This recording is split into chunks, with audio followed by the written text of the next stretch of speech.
오늘 본문의 예수님은 한 여인의 온전한 헌신, 사랑, 믿음에 크게 감동하셨습니다. 오늘 본문은 예수님이 십자가에 못 박히시기 엿새 전에 일어난 사건입니다. 예수님과 일행이 식사하는 도중에 한 처녀가 매우 값진 향유 한 옥합을 가져와서 깨뜨리고 예수님의 발에 붓고 또 자기의 머리털로 닦았습니다. 그 향유 값이 노동자의 1년 연봉이나 되는 큰 액수였습니다. 수천만 원이 되는 겁니다.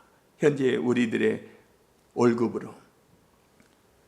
가룟 유다와 제자들은 이 값비싼 향유를 팔아서 가난한 자들을 도와주지 예 허비했느냐고 몹시 화를 내며 그녀를 책망했습니다. 우리는 두말할 것도 없이 가룟 유다의 생각에 100% 동감합니다. 그러나 6절과 9절에 예수님은 반복 강조합니다. 가만두라. 너희가 어찌하여 그녀를 괴롭게 하느냐. 그가 내게 좋은 일을 하였느니라. 그가 내게 좋은 일을 하였느니라. 9절에 예수님은 말씀합니다. 내가 진실로 너희에게 이르노니 온 천하에 어디서든지 복음이 전파되는 곳에는 이 여자가 행한 일도, 이 여자가 행한 좋은 일도 말하여 그를 기억하리라. 따라서 오늘 설교 제목은 예수님께 가장 좋은 일을 하는 것이란 무엇입니까? 예수님께 가장 좋은 일을 하는 것이란 무엇입니까? 입니다. 6절과 9절에 이렇게 반복합니다. 마리아가 행한 일, 예수님께 행한 가장 좋은 일은 가장 귀한 것을 아낌없이 드린 행동이었습니다. 마리아는 예수님의 은혜를 잊지 않았습니다. 아낌없이 예수님께 드렸습니다. 늘 예수님 발치에 앉아서 말씀을 사모했습니다. 사랑하는 성도 여러분, 언제, 어디서, 어떻게 예수님을 감동시킨 적이 있었습니까? 예수님을 감동시킨 적이 있었습니까? 마리아로부터 몇 가지를 배우고 우리의 삶에 적용해 보고자 합니다. 그녀가 어떻게 예수님께 가장 귀한 것을 드릴 수 있었을까요? 마리아가 예수님께 행한 가장 좋은 일은 무엇이었습니까? 첫째, 예수님께 받은 은혜를 잊지 않았습니다. 다시 말해서 그녀는 예수님께 받은 바 사랑에 감사가 충만하였습니다. 성경에 가장 감사가 충만한 믿음의 사람이 누구인가 저에게 질문한다면 저는 두 사람을 꼽겠습니다. 구약의 다윗과 신약의 사도 바울입니다.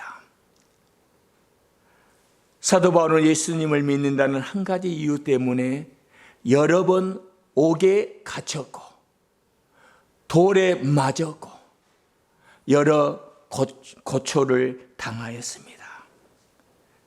그의 상황은 늘 좋지 않았고 기뻐할 것도 없었고 언제 참수를 당할지도 몰랐지만 로마 감옥에서 그는 우리에게 감사하라고 권고하고 있습니다.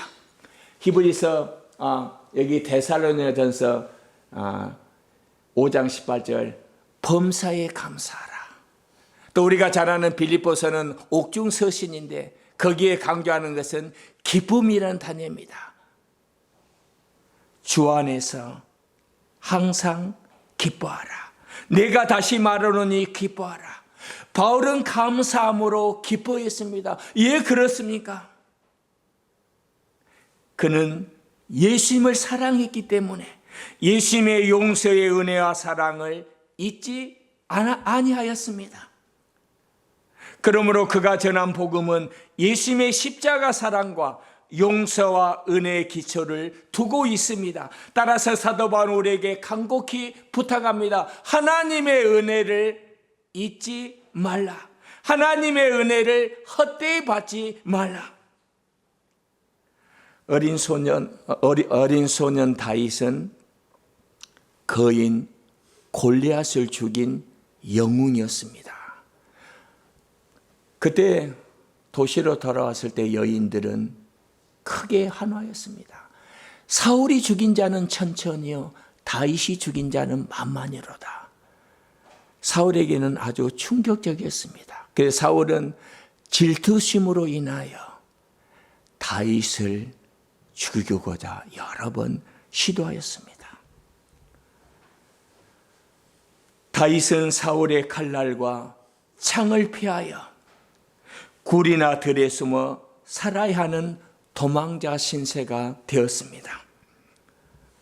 다윗은 광야나 토굴 속에 도망자로 사는 열악한 상황 속에서도 하나님을 찬양하고 감사하는 수많은 시편을 썼습니다. 다윗은 어떤 상황 속에서도 하나님께 감사했습니다. 왜 그렇습니까? 다윗이 하나님을 사랑했기 때문입니다. 저는 개인적으로 다윗이 쓴 시편들을 사랑합니다. 시편 18편 2편 다윗은 외칩니다. 나의 힘이 되신 여호와여 내가 주를 사랑하나이다. 나의 힘이 되신 여호와여 내가 주를 사랑하나이다. 다윗과 바울은 어떤 상황 속에서도 하나님을 사랑하고 또 감사했습니다. 3절은 이렇게 시작합니다. 예수께서 베다니 나병 환자 시몬의 집에서 식사하실 때에, 베다니는 어떤 곳입니까? 요한복음 12장 1절 똑같은 오늘 똑같은 본문인데, 이곳은 예수께서 죽은 자 가운데서 살리신 나사로가 있는 곳이라. 베단이라는 말의 뜻은 가난한 자들의 집이라는 의미를 가지고 있습니다. 베트, 히브리어 베트는 집입니다. 베들레헴, 떡집. 여기 베단이 가난한 자들의 집, 베데스다, 자비의 집, 베델, 하나님의 집. 베단이 가난한 자들, 아마 그곳에 가난한 사람들이 산 것 같습니다. 이 마을에 예수님이 사랑하는 세 남매 나사로, 마르다, 마리아가 살고 있었습니다. 요한복음 12장의 어느 날 나사로가 병들어 죽겠다는 소식을 접합니다. 그러나 예수님은 당장 올 수 없었습니다. 나사로가 죽고 장사 지낸 바 얼마 되지 않아 예수님이 와서 죽은 나사로를 살리셨습니다. 당시 마르다와 마리아는 큰 슬픔 속에 아무것도 할 수 없었습니다. 그러나 예수님의 도우심으로 또 예수님의 사랑으로 나사로 오빠가 다시 살아났습니다. 마리아는 이 크신 예수님의 사랑을 잊을 수가 없었습니다. 그래서 그녀는 귀한 옥합을 예수님을 위하여 깨뜨렸습니다. 마리아는 은혜 감사를 잊지 않았습니다. 오늘 본문 3절에 보면 예수께서 나병 환자 시몬의 집에 식사 초대를 받으셨습니다. 시몬은 왜 예수님을 초대하였을까요? 아마도 시몬은 과거에 문둥병으로 고통받으신 것 같습니다. 당시 나병 환자는 사랑하는 가족으로부터 격리되었고 공동체에 들어올 수 없었습니다. 그러나 예수님을 통해 그의 나병이 깨끗해졌습니다. 그는 예수님 때문에 새로운 삶을 시작했습니다. 그래서 시몬은 예수님을 자기 집으로 초대하여 만찬을 준비했습니다. 예수님에 대한 그의 감사 표현이었습니다. 저는 감사를 표현하는 이 일이 중요하다고 생각합니다.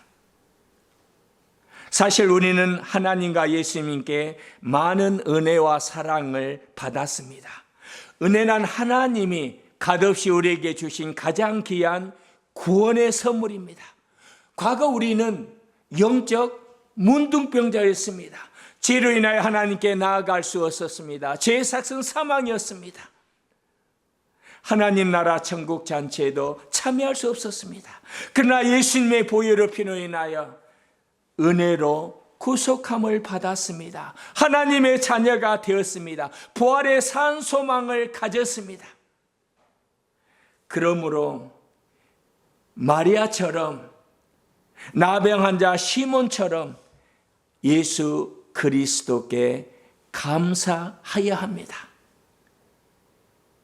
마리아에게 하나님의 은혜가 넘치다 그녀가 가장 귀한 것을 곁들여 예수님께 드렸습니다. 나병 환자 시몬은 잔치를 준비하여 예수님을 섬겼습니다. 그들의 공통점은 감사가 넘쳤습니다. 우리는 교회에 감사할 수 있어야 합니다. 목사님께 감사하고, 어머니에게 감사하고, 아내에게 감사하고, 남편에게 감사하고, 또 우리 자녀들에게, 또 함께 이렇게 주일 예배 참석한 우리 자녀들에게도 감사해야 합니다. 우리는 매일 이 예수님께 감사와 찬양 그리고 경배를 표현해야 합니다. 무엇보다도 매 예배 때마다 찬양으로 주님을 높이고 우리의 목소리로 그분께 감사해야 합니다. 그분은 우리의 찬양 가운데 계시기 때문입니다. 아멘. 마리아가 어떻게 예수님께 가장 귀한 것을 드릴 수 있었을까요? 그녀는 예수님께 받은 은혜를 잊지 않았습니다. 예수님께 받은 바 사랑에 감사가 충만하였습니다. 둘째, 마리아는 예수님을 사랑했기에 가장 귀한 옥합을 깨뜨렸습니다. 예수님께 좋은 일을 하려면 아낌이 없어야 합니다. 아낌없이 드려야 합니다. 3절 후반절, 한 여자가 매우 값진 향유 곧 순전한 나드 한 옥합을 가지고 와서 그 옥합을 깨뜨려 예수의 머리에 부으니, 마리아가 부은 향유의 가치는 노동자 1년 연봉이었습니다. 정말 큰 액수입니다. 유대인들은 보통 귀한 손님이 오면 한두 방울 이렇게 향유를 떨어뜨렸다고 합니다. 당시 은행이 없던 시절, 처녀들은 미래의 행복한 결혼 생활을 위해 향유를 한 방울 한 방울씩 모았다고 합니다. 이처럼 이 향유는 유대 여성들에게, 마리아에게 매우 귀중했습니다. 그러나 마리아는 예수님이 방에 들어왔을 때 옥합을 깨뜨리고 향유 1리터를 예수님께 부었습니다. 떨어뜨렸다고 하지 않습니다. 성경은 부었다고 말씀합니다. 4, 5절을 보십시오. 어떤 사람들이 화를 내어 서로 말하되 어찌하여 이 향유를 허비하는가? 이 향유를 300데나리온 이상에 팔아 가난한 자들에게 줄 수 있었겠다 하며 그 여자를 책망하는지라. 사도 요한은 요한복음 12장에 이 사람을 예수님의 제자인 가룟 유다라 말합니다. 마리아가 옥합을 깨뜨려 예수님 발에 향유를 붓고 자기 머리털로 닦았을 때 가룟 유다가 이를 보고 화를 내며 마리아를 꾸짖었습니다. 물론 이 마리아의 행위는 조금 가하다는 생각이 듭니다. 인간적으로 생각하면 이걸 팔아서 루마니아 선교 헌금으로 드렸으면 좋겠습니다. 인간적으로 깨뜨려 허비하는 것보다 팔아서 가난한 자들에게 주는 것이 더 의미 있는 일이라 생각이 듭니다. 그러나 예수님은 어떻게 이 일을 보십니까? 예수님의 관점이 중요합니다. 예수님은 좋은 일을 나에게 하였다 합니다. 8절에 그는 힘을 다하여 내 몸에 향유를 부어 내 장례를 미리 준비하였느니라. 엿새 후면 예수님은 하나님의 어린 양이 되십니다. 그의 죽음은 우리를 죄에서 구원하는 하나님의 구원 계획이었습니다. 마리아는 이 의미를 알았기에 자신이 가장 소중히 여기고 값비싼 옥합을 아낌없이 깨뜨리고 주님 몸에 향유를 부어드렸습니다. 그러나 가룟 유다나 제자들은 예수님의 장례 준비를 하지 않았습니다. 예수님의 십자가의 죽음을 이해하지 못해서 마리아의 행동을 비난했습니다. 쓸데없는 낭비라고 생각했습니다. 그러나 6절에 가만두라, 너희가 어찌하여 그를 괴롭게 하느냐, 그가 내게 좋은 일을 하였느니라. 예수님은 칭찬하십니다. 그녀가 내게 좋은 일을 하였느니라. 우리가 주님을 위해 살 때 세상의 친구나 동료, 믿지 아니하는 가족은 어떻습니까? 물질과 시간을 들여 헌신할 때 우리 가족들은 어떻게 대답합니까? 아유 착한 내 아들, 아유 착한 일이다, 너 천국에서 큰 복 받겠다. 별로 이렇게 말하지 않습니다.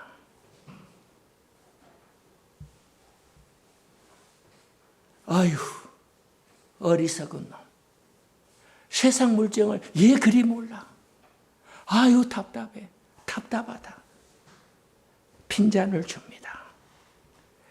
그러나 주님은 우리의 믿음을 보십니다. 위로해 주십니다. 칭찬해 주십니다. 하늘에 보화가 많다고 하십니다. 영생을 가졌다고 하십니다. 그렇습니다. 우리의 진심, 사랑, 눈물을 하늘의 상급, 영광으로 바꾸어 주십니다. 마리아가 이 일은 헌신을 했나요? 가진 재산이 많아서가 아닙니다. 한마디로 마리아가 예수 그리스도를 가장 사랑하고 존중했기 때문입니다. 내가 예수님보다 더 사랑하는 것은 무엇입니까? 내가 깨뜨려야 할 옥합, 주님께 드려야 할 옥합은 무엇입니까? 17세기 한 목회자 가정이 어린 아이들을 집에 두고 가까운 곳에 가서 복음을 전하고 집에 돌아왔을 때 화재로 집이 소실되고 아들 형제는 불에 타 죽었습니다. 한동안 정신을 잃고 망연자실하였으나 죽은 아이들의 시체 앞에서 하나님께 눈물로 기도하기 시작하였습니다. 그 기도 내용을 시로 옮겨서 오늘의 이 찬송시가 탄생하게 된 것입니다. 내 주여 뜻대로 행하시옵소서. 큰 심중에도 낙심케 말게 하소서. 주님도 때로는 울기도 하셨네. 날 주관하셔서 뜻대로 하소서. 큰 근심 중에도 낙심케 마소서. 주님도 때로는 울기도 하셨네요. 나중에 뇌졸중으로 인해 그는 다리와 손을 사용할 수 없게 되었습니다. 또한 그는 백내장으로 인해 시력을 잃었습니다. 한 신문기자가 그에게 물었습니다. 당신은 하나님의 뜻을 지금 이해할 수 있습니까? 그는 대답했습니다. 이해할 수는 없지만 하나님을 여전히 사랑합니다. 하나님을 여전히 사랑합니다. 어쨌든 그는 수천 편의 찬송을 작시하고 주님을 찬양했습니다. 그는 독일 출신의 벤자민 스몰크 목사였습니다. 사랑하는 성도 여러분, 예수님을 사랑합니까? 예수님이 당신을 얼마나 사랑하시는지 아시나요? 그분의 눈에는 당신이 세상 그 무엇보다 더 소중합니다. 따라서 당신을 위해서 이 땅에 오셨습니다. 당신이 하나님의 귀한 자녀이기 때문에 당신을 위해 자신의 몸을 십자가에 바치셨습니다. 이것이 하나님의 사랑입니다. 마리아가 예수님을 사랑했기에 가장 귀한 옥합을 깨뜨렸습니다. 셋째, 마리아는 늘 예수님 곁에서 말씀을 사모했습니다. 오늘 본문에도 요한복음에 보면은 예수님의 발에 붓고 머리털로 씻겼다고 합니다. 복음서의 마르다가 마리아 언니죠. 마르다는 늘 봉사하고 손발을 움직이며 뭔가를 열심히 했습니다. 그러나 마리아는 늘 예수님의 발치에 앉아 말씀을 경청했습니다. 이게 마리아 말.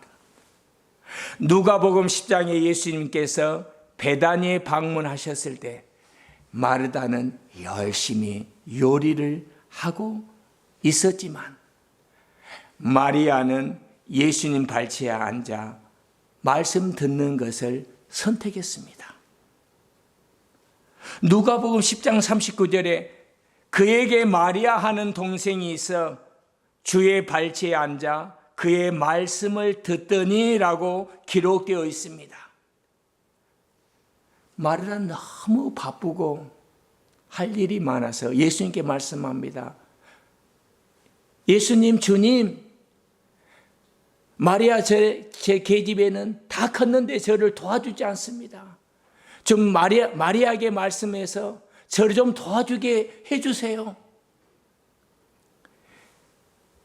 예수님 당연히 해야 됩니다. 마리아 빨리 일어나서 가서 좀 언니 좀 도와줘라. 예수님의 대답이 뭐예요? 마르다야, 마리아는 이 좋은 편을 택하였다. 마리아는 이 좋은 일을 택하였다. 좋은 일은 곧 말씀을 듣고 사모하는 것입니다. 물론 우리는 교회 청소, 식사 준비도 필요합니다. 누군가의 정성으로 지칭해 식사가 준비되어 있을 것입니다. 그러나 예수님은 마리아처럼 가장 좋은 일, 먼저 말씀을 듣고 예배 드리는 것을 좋아합니다. 여러분에게 예배와 말씀보다 더 중요하게 여기는 것은 무엇입니까? 마리아는 예수님의 발치에 앉아서 말씀을 들었습니다. 요한복음 11장에 오빠 나사로가 죽은 후에 예수님께서 베다니에 오셨습니다. 3일 오셨으니까 이미 장사되었죠. 그때 마르다가 예수님께 와서 말했습니다. 11장 21절. 마르다가 예수께 여짜오되 주께서 여기 계셨더라면 내 오라버니가 죽지 아니하였겠나이다. 사실 마르다는 먼저 예수님께 인사를 정중히 드리고 고분고분 요청을 해야 하는데 조금 한한 표정입니다. 이게 3일 전에 와서 오빠 병을 고쳐주지 않았어요. 그녀는 예수님은 병은 고칠 수 있지만 죽은 자는 살릴 수 없다고 생각한 것 같아요. 그러나 32절을 보세요. 마리아가 예수 계신 곳에 가서 배웠고 그 발 앞에 엎드려 이르되, 문구는 똑같습니다. 문구는 똑같아요. 마리아와 마르다의 문구. 마르다는 조금 빨리 안 왔어요. 마리아는 간청함이 들립니다. 마리아는 늘 예수님의 발 앞에 엎드리는 삶이었습니다. 마리아는 항상 예수님 발 앞에 가까이 앉아서 말씀을 경청했습니다. 말씀을 사모했습니다. 마리아는 언제나 예수님의 발치에 앉아 있습니다. 이것이 바로 마리아의 예배하는 자세이며 예수님의 말씀을 듣는 자세였습니다. 그녀는 예수님께 가까워지길 원했습니다. 사랑하는 성도 여러분, 우리는 마리아에게서 무엇을 배울 수 있습니까? 마리아가 예수님께 행한 가장 좋은 일을 묵상합시다. 받은 바 은혜를 잊지 않았습니다. 감사가 충만했습니다. 예수님을 최고조로 사랑했습니다. 아낌없이 깨뜨렸습니다. 그리고 날마다 예수님께 더 가까이 나아갔습니다. 예수님께 한 가장 좋은 일은 무엇입니까? 날마다 예수님께 나아갔습니다. 그래서 우리도 이렇게 주께로 가까이, 주께로 가오니 나의 갈 길을 다가도록 나와 동행하소서. 우리 하나님께서 우리가 예수님을 더욱게 사랑하고 아낌없이 깨뜨리고 또 이렇게 늘 예수님의 은혜와 사랑에 감사하는 주의 성도 되도록 축복하고 기도합니다. 아멘.